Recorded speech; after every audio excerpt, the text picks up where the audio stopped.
السلام علیکم ورحمۃ اللہ وبرکاتہ۔ آپ دیکھ رہے ہیں اسلامی نظریاتی چینل۔ اس میں آپ کو اسلام کے متعلق اور وظائف کے متعلق مختلف موضوعات پر ویڈیوز مل رہی ہیں اور ملتی رہیں گی۔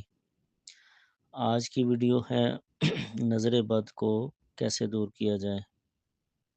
آج کا جو یہ وظیفہ ہے یا یہ جو عمل ہے، یہ گھریلو ٹوٹکا بھی اس کو کہہ سکتے ہیں۔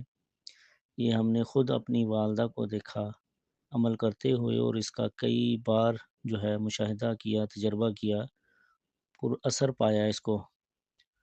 تو اگر عمل یہ ہے کہ اگر کسی بچے کو یا کسی بھی بڑے کو نظر لگ جائے اور محسوس ہو جائے کہ اس کو نظر لگی ہوئی ہے، تو کہیں جانے کی ضرورت نہیں ہے، بلکہ گھر میں جو خشک لال مرچیں ہوتی ہیں، ایک تو سبز ہوتی ہیں اور ایک لال ہوتی ہیں، خشک ہوں، ڈنڈی والی ہوں، ان 3 عدد، 5 عدد یا 7 عدد لے لیں اور ان مرچوں کے اوپر بغیر بسم اللہ پڑھے 3 مرتبہ سورۃ اخلاص پڑھیں، 3 مرتبہ سورۃ فلق پڑھیں اور 3 مرتبہ سورۃ ناس پڑھیں اور مرچوں پر پھونک ماریں۔